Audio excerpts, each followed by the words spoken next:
Hi all Ernest അക്കാഡമിയുടെ മറ്റൊരു വീഡിയോയിലേക്ക് സ്വാഗതം. ഇത് വളരെ പ്രധാനപ്പെട്ട ഒരു ഇൻഫർമേഷൻ നിങ്ങളോട് ഷെയർ ചെയ്യാനാണ് വന്നിരിക്കുന്നത്.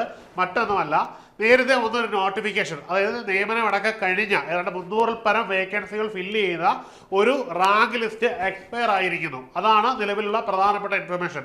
അത് മറ്റൊന്നുമല്ല, നമ്മുടെ മെഡിക്കൽ എഡ്യൂക്കേഷൻ ഡിപ്പാർട്ട്മെന്റിലേക്കുള്ള ഒരു MLT, അതായത് ലാബറട്ടറി ടെക്നീഷ്യൻ ഗ്രേഡ് 2 എന്നൊരു തസ്തികയിലാണ്. ഇതിന് 300-ൽ പരം ആൾക്കാരെ റിക്രൂട്ട് ചെയ്ത ശേഷം എന്ത് ചെയ്തു? PSC അതിന്റെ റാങ്ക് ലിസ്റ്റ് കാലാവധി കഴിഞ്ഞ് റദ്ദ് ചെയ്തിരിക്കുന്നു. അതിന്റെ അർത്ഥം എന്താണ്? ഉടൻ തന്നെ ഈ നോട്ടിഫിക്കേഷൻ വീണ്ടും വരാൻ പോകുന്നു എന്നുള്ളതാണ്. അതായത് BSc MLT ഉള്ളവർക്ക് ഒരു സുവർണ അവസരം വരികയാണ്.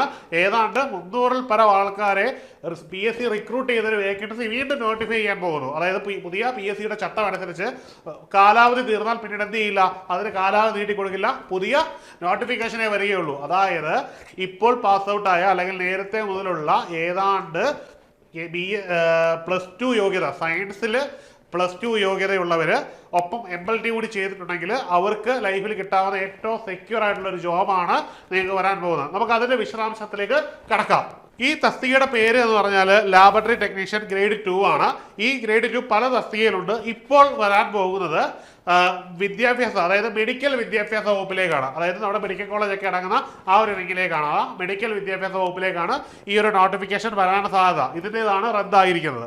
ഇനിയും ഇതിന്റെ കാറ്റഗറി നമ്പർ അന്നുണ്ടായിരുന്നത് 409/2017 എന്നൊരു കാറ്റഗറി നമ്പർ ആയിരുന്നു. ഇതിൽ മെഡിക്കൽ എഡ്യൂക്കേഷൻ സർവീസസിലേക്കായിരുന്നു, ലാബറട്ടറി ഗ്രേഡ് 2 എന്നായിരുന്നു. ഇതായിരുന്നു 2017 നോട്ടിഫിക്കേഷൻ.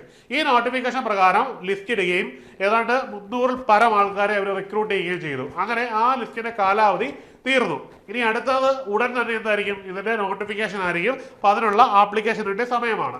ഇനിയും അതിനെന്താണ് പ്രിക്കോഷൻ? നിങ്ങൾ നന്നായിട്ട് പ്രിപ്പയർ ചെയ്ത് തുടങ്ങുക.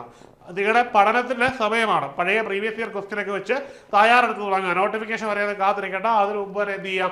തയ്യാറെടുത്ത് തുടങ്ങാം. അതിൽ ഏറ്റവും പ്രധാനപ്പെട്ടത് ഇത് ഏത് ഡിപ്പാർട്ട്മെന്റിലേക്കാണ് നമ്മൾ അറിയണം. അതായത് മെഡിക്കൽ എഡ്യൂക്കേഷൻ സർവീസ് ഡിപ്പാർട്ട്മെന്റിലേക്കാണ് ഈ നോട്ടിഫിക്കേഷൻ വരാൻ സാധ്യതയുള്ളത്. ചിലപ്പോൾ നോട്ടിഫിക്കേഷൻ ഇപ്പോൾ വേറെ ഏതെങ്കിലുമൊക്കെ ഉണ്ടായേക്കാം. മനസ്സിലായല്ലോ? വേറെയും ഉണ്ടായേക്കാം. നിലവിൽ നമ്മൾ പറയുന്നത് ഇതിനെ പറ്റിയാണ്. ഇനി ഇതിന്റെ ഏജ് ലിമിറ്റ് എന്ന് പറഞ്ഞാൽ 18 മുതൽ 40 വയസ്സ് വരെയാണ്. ഒന്നുകൂടി പറയാം, 18 മുതൽ 40 വയസ്സ് വരെയാണ്. എന്തുകൊണ്ടാണത്?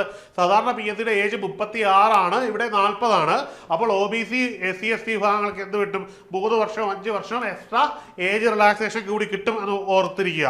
ഇനി ഇതിന്റെ സ്കെയിൽ ഓഫ് പേ എന്ന് പറഞ്ഞാൽ 35,600 മുതൽ 75,400 ആണ്. ചെറിയൊരു സ്കെയിലൊന്നും അല്ല. 35,600 മുതൽ 75,400 ആണ്. ഒരുപക്ഷെ LD-യേക്കാളും കൂടുതൽ പാക്കേജ് വരുന്ന അല്ലെങ്കിൽ പേ സ്കെയിൽ വരുന്നൊരു തസ്തികയാണ്. ഇനിയും ഇതിന് വേറൊരു ഗുണമുണ്ട്. ഞാൻ നിങ്ങളോട് പറഞ്ഞിരുന്നു, ഇതിന് +2 ആണ്. +2 സയൻസിൽ +2 ഉണ്ടായിരിക്കണം. അതായത് ബയോളജി സയൻസിൽ +2 ഉണ്ടായിരിക്കണം. ശേഷം MLT ഉള്ളവർക്ക് ഇത് അപ്ലൈ ചെയ്യാൻ പറ്റുള്ളൂ എന്ന് പറഞ്ഞു. ഇനി ഇതല്ലാതെ BSc MLT ചെയ്തവർക്കും MSc MLT ചെയ്തവർക്കും എന്ത് ചെയ്യാം? ഇതിന് അപ്ലൈ ചെയ്യാം. അതായത് അതിൻ്റെ ഉയർന്ന യോഗ്യതയാണല്ലോ. അപ്പോൾ അതുകൊണ്ട് തന്നെ BSc MLT ഉള്ളവർക്കും MSc MLT ഉള്ളവർക്കും BSc MLT ഉള്ളവർക്കും എന്ത് ചെയ്യാം? ഇത് അപ്ലൈ ചെയ്യാനുള്ളൊരു കാറ്റഗറി കൂടിയുണ്ട്. അതായത് ഈ കാറ്റഗറിയിലൊക്കെ ഉള്ളവർക്ക്, അതായത് MLT യോഗ്യതയുള്ള എല്ലാവർക്കും എന്ത് ചെയ്യാം? ജീവിതത്തിൽ ഒരു വലിയ ഓപ്പർച്യൂണിറ്റി വീണ്ടും തുറന്നു തരികയാണ് PSC. ഒരു സംസ്ഥാന സർക്കാരിലെ ഒരു വളരെ സ്റ്റെബിലിറ്റി ഉള്ള ഒരു ജോലിയിലേക്കുള്ളൊരു ഓപ്പർച്യൂണിറ്റി നിങ്ങൾക്ക് തുറന്നു തരികയാണെന്നുള്ളതാണ് ഇവിടുത്തെ പ്രത്യേകത. ഇതിൽ ലാസ്റ്റ് അഡ്വൈസ് പോയിരിക്കുന്നതാണ് 14/12/2023 ഇതിന്റെ ലാസ്റ്റ്, അതായത് കഴിഞ്ഞ വർഷം ഡിസംബറിൽ അതിന്റെ ലാസ്റ്റ് അഡ്വൈസ് പോയി. അത് ഈ ഒരു സർട്ടിഫിക്കറ്റും എന്തായി? ക്യാൻസൽ ആയി പോയി. അതായത് മെഡിക്കൽ എഡ്യൂക്കേഷനിലേക്കുള്ള ഈ ഒരു റാങ്ക് ലിസ്റ്റ് കംപ്ലീറ്റ് ആയിട്ട് ക്യാൻസൽ ആയിരിക്കുന്നു എന്ന് നമ്മൾ ഇതിൽ കാണുന്നതാണ്, നിങ്ങൾ കണ്ടുകൊണ്ടിരിക്കുന്നത്. അപ്പോൾ അതായത് പുതിയ ഓപ്പണിംഗ് നിങ്ങൾക്ക് വന്നിരിക്കുന്നുള്ളതാണ്. അപ്പോൾ ഇതാണ് എനിക്ക് നിങ്ങളോട് പറയാനുള്ളത്. മറ്റൊരു വീഡിയോ ആയിട്ട് കാണാം. Good bye.